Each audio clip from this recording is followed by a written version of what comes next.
Hello guys, welcome back to our channel. நம்ம ரொம்ப நாளா எக்ஸ்பெக்ட் பண்ணி கொண்டிருந்த பிக் பாஸ் வந்து இப்ப டே 1 ஆரம்பிச்சிட்டாங்க.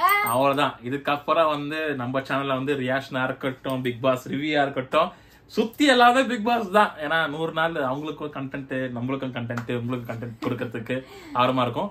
இன்னைக்கு நாங்க எதை பார்த்து ரியாக்ட் பண்ணலாம் இருக்கோம்னா, எங்க தலைவன் எம்டி அண்ட் ரியாக்ஷனுக்காக வெயிட் பண்ணியிருந்தேன். அதை அவர் ரிலீஸ் பண்ணிட்டாரு. சோ அந்த வீடியோ பார்த்து நாங்க 2 பேரும் வந்து ரியாக்ட் பண்ணலாம் இருக்கோம். சோ வாங்க வீடியோக்குள்ள போலாம். வணக்கம் சாமி. ஒரு வழியா பிக் பாஸ் சீசன் 8 வந்து ஸ்டார்ட் பண்ணிட்டாங்க. ஆட்டமும் புதுசு. இவர் என்ன பண்ண போறாரு, எப்படி இருக்கும் அப்படிங்கிற ஒரு எக்ஸைட்மென்ட் கண்டிப்பா இருக்குதா. அது எல்லாத்தையும் பார்க்கலாம். ஆனா நீங்க அப்படி இல்லையே, கொஞ்சம் அலப்பற பண்றாப்ல இருக்கு. ஸ்டார்டிங்லயே திருக்குறள் அறிவோட சாங்ல இருந்து ஆரம்பிச்சாங்க. உண்மையாவே அந்த சாங் நல்லா இருந்துச்சு. லிரிக்கும் சரி, சாங்கும் சரி பரவாயில்ல. புதுசா ஏதோ கிரியேட்டிவா பண்றாங்க, நல்லாதான் இருக்கு. எல்லாரும் எதிர்பார்த்த விஜய் சேதுபதியோட என்ட்ரி தான். விஜய் சேதுபதி என்ட்ரி வந்து உண்மையாவே மாசா இருந்துச்சு. ஆனா என்ன பண்ணி வச்சிட்டாங்க, சேவ் பண்ணிட்டாங்க. வச்சிட்டாங்க. சொல்ல ஐயோ, ஆளே மாறிட்டாரு. அவரோட அப்பியரன்ஸே வந்து போயிடுச்சு. நல்லா இருந்துச்சு. ஏன்டா இப்படி பண்ணீங்க?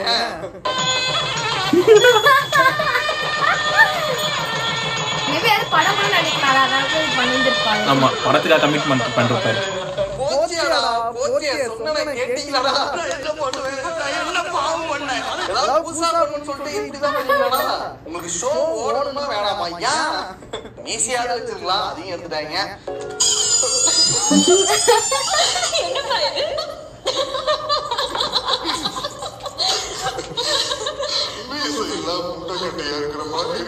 ஓகே, ஒவ்வொரு செட் ஆயிடும், பழகிடும், அது வேற விஷயம். ஆனா தாடி இருந்தா கொஞ்சம் நல்லா கெத்தா மாசா இருந்தாருல. இப்ப பார்த்தா என்ன சொல்றது, சரி விடுங்க, கார்பரேட் ஏதாவது போட்டு போறாங்க, அது வேற பயமா இருக்கு. ஆனா விஜய் சேதுபதி அந்த லுக் வந்து ஒரு மாதிரியா இருந்தாலும் பேச்சு வந்து நல்லா இருந்துச்சா. அவர்கிட்ட ரொம்ப பிடிச்சதே அவரோட யதார்த்தமான பேச்சு தான். அதை வந்துட்டு பார்க்கும்போது நல்லா இருந்துச்சு. அதே போல அவர் வந்து பிக் பாஸ் வீட்டுக்குள்ள போயிட்டு அந்த இடத்துல சுத்தி காமிக்கிறது வந்துட்டு ரொம்ப ஆர்டிபிஷியலா இல்லாம ஒரு நார்மலா இருந்துச்சு. ஆனா ஆண்டவரா இருந்தா ஏதாவது ஒரு கிரியேட்டிவா பண்ணிட்டே இருப்பார் புதுசு புதுசா. அதான் அங்க லைட்டா மிஸ் பண்றேன். ஆண்டவர் ஆண்டவர் தான்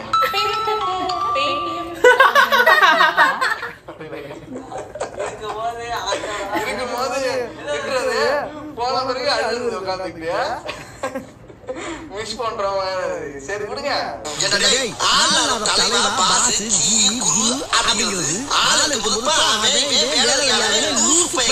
அடுத்து பிக் பாஸ் வீடு ஒவ்வொரு டைமும் புதுசு புதுசா ட்ரை பண்ணி சொல்லி சொல்லுவாங்க. என்ன பழைய அடுத்து 100 நாளைக்கு சம்சாரம் மின்சாரம் படம் தான் ஆளு புதுசு, ஆட்டம் புதுசு சொன்னீங்க. ஆனா உங்க செட்டப் பழசா இருக்கேடா. என்ன பண்ண போறாங்க பாப்போம். ஆனா ஒன்னே ஒரு புதுசா இருந்துச்சுடா, அந்த ஓட்டை. ஃபர்ஸ்ட் கண்டஸ்டன்டா பேட்மேன் ரவீந்திரன் வந்தாரு. முன்னாள் பிக் பாஸ் ரிவ்யூவர், அப்புறம் வந்து ப்ரொடியூசர். அவரோட இன்டர்வியூலாம் என்னமோ சொல்லிட்டு இருப்பாரு. ஆனா நான் தம்ப்நெயில் மட்டும் தான் பார்ப்பேன். 100 வயசு கிழமையில இருந்து வயிற்றுக்குள்ள இருக்கிற பச்சை புள்ள வரைக்கும் என்ன தெரியாதவங்க இருக்க முடியாது. சாரி, எனக்கு தெரியாது. ஆனா இருக்கிறதுலயே ஒரு டேஞ்சரான ஆளு இவராதான் இருப்பாருன்னு எனக்கு தோணுது. அவனடெல்லாம் வச்சுக்காத. ஏன்னா இது வரைக்கும் ஒரு 7 சீசன் பார்த்து ரிவ்யூ பண்ணிருக்காரு. சோ வந்துட்டு கழுவி ஊத்தி இருக்காரு. ரிவ்யூ மட்டும் இல்ல, கழுவி ஊத்திருக்காரு. போட்டுட்டே இருப்பாரு சார். என்ன பேசக்கூடாது, எது தப்பா போயிடும் அப்படிங்கிற எல்லா விஷயமும் அவருக்கு தெரியும். எங்க பேசணும், எங்க பேசக்கூடாது, எங்க கை அசைக்கணும், எங்க கட்டி பிடிக்கணும், என்ன கலர் ட்ரெஸ் போடணும். சோ அதனால இங்க வந்து ஒரு பயங்கரமான ஸ்ட்ராட்டஜி வந்து உள்ள வச்சிருக்காரு. போக போக தான் நமக்கு தெரியும். எனக்கு ஏதோ பெரிய பிளான் போட்டு தான் வந்திருக்காருன்னு நினைக்கிறேன். ஆனா இன்னொரு விஷயம் என்னன்னா, இவர் ஸ்ட்ராட்டஜி என்னதான் வச்சிருந்தாலும் இவரால கொஞ்சம் நடந்து போறதே கொஞ்சம் கஷ்டமா தான் இருக்குது. ஆமா, அவர் மூச்சு வாங்குறதே பாவம். ரொம்ப பாவமா இருக்கு பார்க்கிறதுக்கு. மார்ஷிங் பண்றதுக்காக சொல்லல, பட் பேசும்போது கொஞ்சம் இறக்குது. அவர் வந்து எப்படி அந்த கேம்னா ப்ளே பண்ணுவாரு, எப்படி சொல்லலாம், அவர் நடந்து உட்காரத்துக்குள்ளேயே ரொம்ப ரொம்ப அவருக்கு வந்து மூச்சு வாங்குது. நிறைய கேம்ஸ்ல வந்து ஓடுற மாதிரி தான் இருக்கும். என்ன எப்படி பண்ணக்கூடாது மனசுல உள்ளதெல்லாம் அப்பப்போ சொல்லிடுறாரு, அப்பப்போ போட்டு விட்டுறாரு. அதனால ஒரு கூட்டம் கை வேற தட்டுது. அது வந்து நல்லா இருக்கு. ஒரு பக்கம் கண்டஸ்டன்ட் கலாய்க்கிறாரு, ஒரு பக்கம் கைத்தட்டு ஆடியன்ஸை கலாய்க்கிறாரு. சாதாரணமா அடிச்சுட்டு போயிட்டே இருக்காரு. அது பார்க்கிறதுக்கு நல்லா இருக்கு. மட்டமா கேம் ஆடிட்டு வாழ கடிச்சிட்டு வந்து அப்பன்னு சொல்லி ஏமாத்த கூடாது. அடுத்த கண்டஸ்டண்டா மகாராஜா படத்துல விஜய் சேதுபதி பொண்ணா நடிச்ச சாச்சனா வந்திருக்காங்க.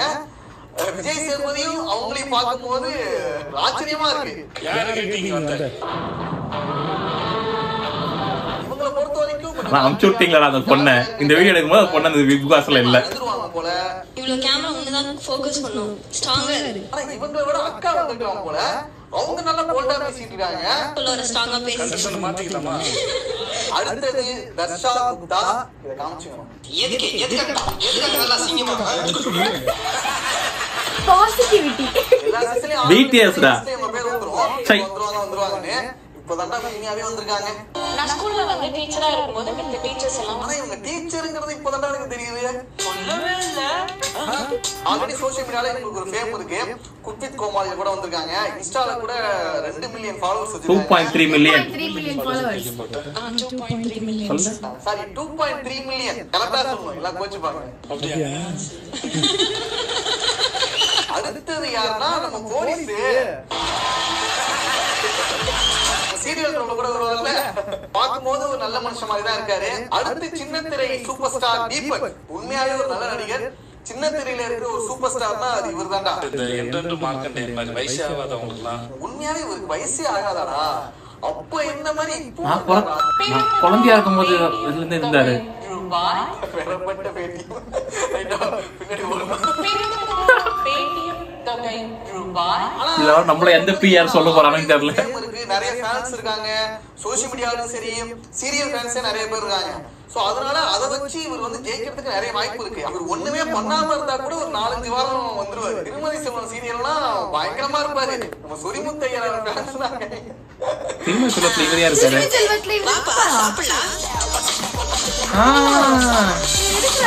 கண்டிப்பா வந்துட்டு ஒர்க் பண்ணிடுவாங்க. How many times have I told you that don't call me sorry Muthu, call me Sherry? என்னப்பா இது? அடுத்த contestant இது வைரலா போயிடுச்சு லேட்டா. இவங்க வந்துட்டு ஆர்ஜேவா இருக்காங்க. அப்புறம் வந்து யூடியூபர் இந்த ஒயிட் பிளட் சேம் பிளட். அப்புறம் வந்து இப்ப கூட ரீசன்ட்டா லவ் டுடே ஒரு சேனல் கூட வச்சிருக்காங்க. கோமாளி இருப்பாங்க. நமக்கு உலகநாயகன் இல்லாத குறைய வந்து இவங்க தீர்த்துருவாங்க. ஆனா நான் ஒரு புக்கை படிக்கும்போது எனக்கு நிறைய கேள்விகள் உண்டாச்சு. எதுக்கு வாழ்றோம், எதுக்கு பிறந்தோம், மனுஷன் வந்து எங்கிருந்து வந்தான், நாம ஏன் மனுஷனானோம், நாம ஏன் இங்கே செத்து போக கூடாது, நாம எதுக்கு வீட்டுக்கு போறோம், நம்ம கம்பெனி இங்கே படுத்துடலாமா, கூட்டமா வந்து எதிர்த்து போகணுமே, இப்படி என்னென்னமோ தோணுது. நிறைய படிச்சனால யோசிக்கணும் தோணும். யோசிக்க மாட்டாரு. அடுத்து சுனிதா. இவங்க வந்து ஒரு ஜேடி ப்ராடக்ட் தான். குட்வித் கோமாளி காவு எப்பவுமே குடுப்பாங்க பால். அடிக்கடி கழுவி வேற சொல்லிருக்காங்க. என் மனசுக்கு நீங்க தான் யாரு? கோபம் வந்து நான் உன்னை கொன்னுடுவேன். வளர்த்துல சொல்லிட்டாங்க. காசை எடுத்துக்கிட்டு 5 நாளைக்கு கண்ட படாம ஓடு. அது தடுத்து நிறுத்தாம விஜய் சேதுபதி என்கரேஜ் பண்ணி இன்னும் நல்லா பண்ணுங்க சொல்லிட்டாரு. அதுதான் லைட்டா கொஞ்சம் பயமா இருக்கு. இஞ்சி பூண்டு பேஸ்ட் நீங்க தான் பெஸ்ட். பட் ஆனா ஒரு விஷயம் சொன்னது வந்து நல்லா இருந்துச்சு. ஒரு கேம்ல நீங்க 100 அடிச்சாலும் அடுத்த கேம்ல 0ல இருந்து தான் ஆரம்பிக்கணும். அந்த வீட்டை வந்து ரெண்டு பேரா எதுக்காக பிரிச்சுட்டாங்கன்னா ஆண்கள் வெர்சஸ் பெண்கள். ஏதோ ஒரு பிரச்சனை பண்ண போறாங்கன்னு நினைக்கிறேன். என்ன பண்றாங்க பாப்போம். இல்ல ஆண்கள் எந்த பக்கம் பெண்கள் எந்த பக்கம் நீங்க தான் முடிவெடுக்க போறீங்க. அது என்ன ஒரு பிரச்சனைனா ரெண்டு ஆண்களுமே சரி பெண்களுமே சரி ரெண்டு பேரும் அந்த கிச்சன் ஏரியாக்கு போறதுக்கு ரொம்ப பயப்படுறாங்க. ஏன்னா அந்த சைடு கிச்சன் வேற இருக்கு, அந்த சைடு நம்ம சைடு தள்ளி விட்டுருவாங்களோ. ஏன்னா வேலை இருக்குங்க அதிகமா. அதனால அதை சூஸ் பண்றதுக்கு கொஞ்சம் பயப்படுறாங்க.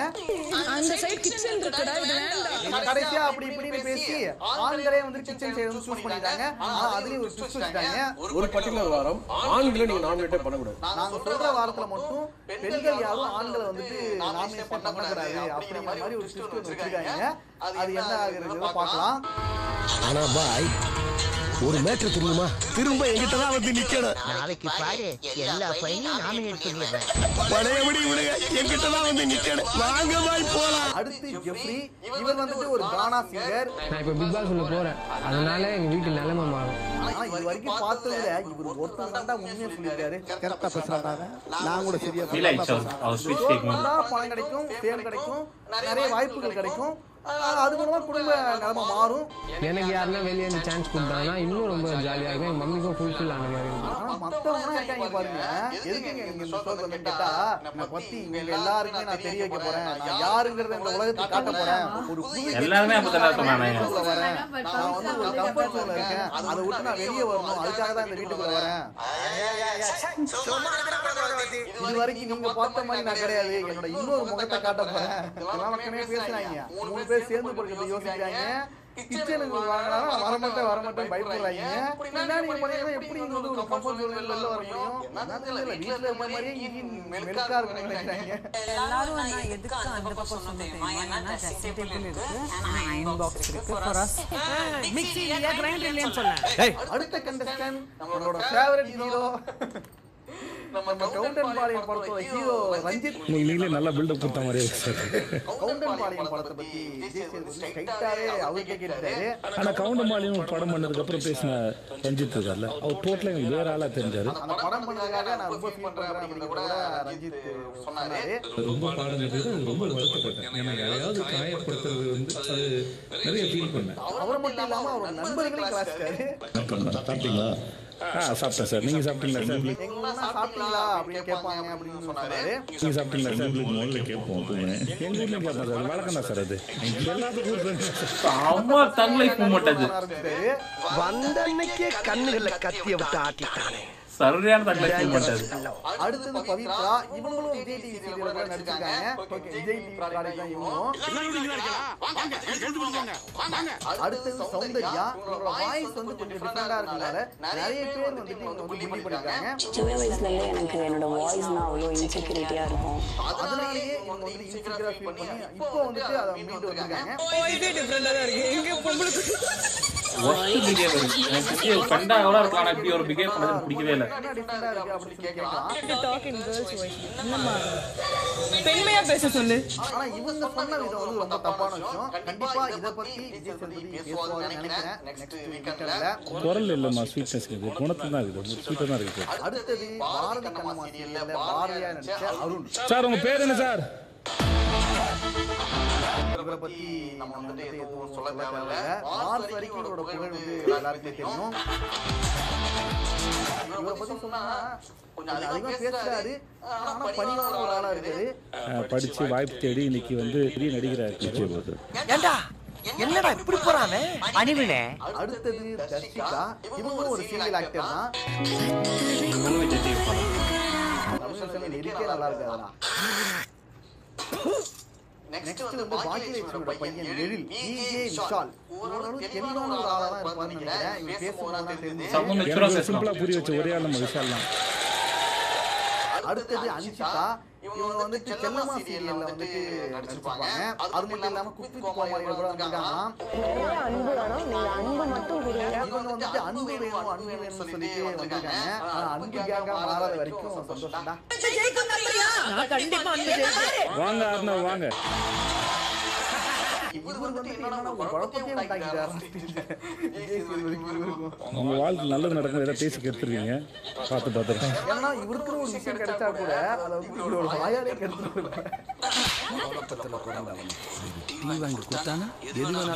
அடுத்து முத்துக்குமரன். தமிழ்ல வந்து அழகாவே பேசுறாரு. களிமண்ணா கிடந்தவன கொஞ்சம் கொஞ்சமா புடிச்சு கைக்கு வலிக்காம மண்ணுக்கு முடிக்காம. இவர்கிட்ட ஒரு தெளிவும் இருக்குது, அழகான பேச்சுமே இருக்கு. வந்து பாப்போம் என்ன பண்றாருன்னு. ஜாக்லின். அடுத்து ஜாக்லின். வந்துட்டியா? வீணா போன அத்தனை எருமையை நானா மேய்க்க வேண்டியதா இருக்கு. நாளைல இருந்து 1 கிலோ புண்ணாக்கு எக்ஸ்ட்ரா வாங்குடா. இந்த சீசனை பொறுத்தவரைக்கும் மோஸ்ட்லி ஜேடி ப்ராடக்டாவே இருக்காங்க. உங்க எல்லாரும் சம்மதம் தான். இல்ல சார். உங்க சம்மதம். அவங்க ஆல்ரெடி வந்து சரி வேற வழி இல்லாம ஃபிக்ஸ் பண்ணிட்டாங்க. ஆண்கள் வந்து இந்த சைடு எடுத்துட்டு பெண்கள் சைடு எடுத்துட்டு ஒரு முடிவு பண்ணிட்டாங்க. எல்லாரும் ஓரளவு ஒத்துக்கிட்டு வந்துட்டாங்க. ஏன் இவங்க வந்து தேவையில்லாம அது ரொம்ப காம்ப்ளிகேட் பண்ணிட்டு தேவையில்லாம பிரச்சனை பண்ணிட்டாங்க? நான் முதல்ல வந்தேன் லாஸ்ட்ல வந்தேன் ஏன் பிரச்சனை கிடையாது. அது எனக்கு விருப்பம் இல்ல. ஒண்ணு நீங்க வந்து பெண்கள் எல்லாத்தையும் கன்வின்ஸ் பண்ணி இந்த இடத்துக்கு ஷிஃப்ட் பண்ணி மாத்தணும். அப்படி இல்ல அது ஒத்துக்கிட்டு சரி அங்கேயே இருந்துக்கிறோம்னு சொல்லி ஒத்துக்கிட்டாது இருக்கலாம். ரெண்டுமே பண்ணாம நான் வந்து இளைஞப்படுத்துறேன், எனக்கு வந்து எனக்கு மட்டும் செட் ஆகல, எனக்கு பிடிக்கல அப்படின்னு சொல்லி எந்த விதத்துல நியாயமா இருக்கும் தெரியல. அந்த 106 நாளும் ஆண்கள் அந்த இடத்துல தான் இருக்கணும். அவங்க வந்து ஓரளவு ஒரு விஷயம் விட்டு கொடுக்குறாங்க. அதே மாதிரி நீங்க ஒரு விஷயத்தை விட்டு கொடுக்கலாமேன்னு தோணுச்சு. பட் உள்ள வச்சா நானும் அந்த பாய்க்கு அக்ரி பண்றேனோன்னு எனக்கு இருக்கு. அப்புறம் இன்னொரு முக்கியமான விஷயம் சொல்லியிருக்காங்க, 24 மணி நேரத்துல ஒரு கண்டஸ்டன்ட் வந்துட்டு வெளியே அனுப்ப எலிமினேட்னு சொல்லியிருக்காங்க. அடுத்த 24 மணி நேரத்துல ஒருத்தர் எலிமினேட் ஆக போறாங்க. இது உண்மையா இல்ல வந்துட்டு சும்மா அடிச்சு விட்டாங்களான்னு தெரியல. ஆனா இது நியாயமாவும் இருக்காது. 24 மணி நேரத்துல ஒரு கண்டஸ்டன்ட் எதுக்குடா எலிமினேட் பண்றாங்க, வர வச்சுட்டு போய் வைக்கிறது எப்படா நியாயமா இருக்கும்?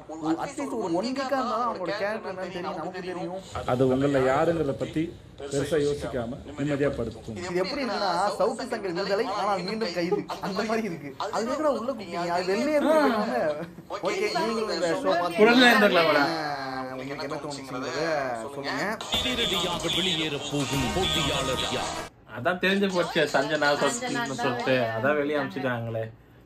அதெல்லாம் எனக்கு இதுக்கப்புறம் அவ்வளோதான். இதுக்கப்புறம் வந்து ஒரு 100 நாளைக்கு வந்து கண்டென்ட்டுக்கு பஞ்சம் இருக்காது எங்களுக்கு. ஸோ 100 நாளாக வந்து நாங்கள் ஆக்டிவாக இருப்போம். அதுக்கு நீங்கள் முக்கியமான பண்ண வேண்டிய விஷயம் என்னன்னா எங்கள் சேனலை வந்து சப்ஸ்கிரைப் பண்ணி லைக் அப்புறம் இது மாதிரி பார்க்குறவங்களுக்கு ஓகேனா உங்களுக்கு ஓகேனா ஷேர் பண்ணுங்கள். இதோட இந்த வீடியோ விடைபெறுகிறது நான் உங்கள் ரங்கா. Bye bye.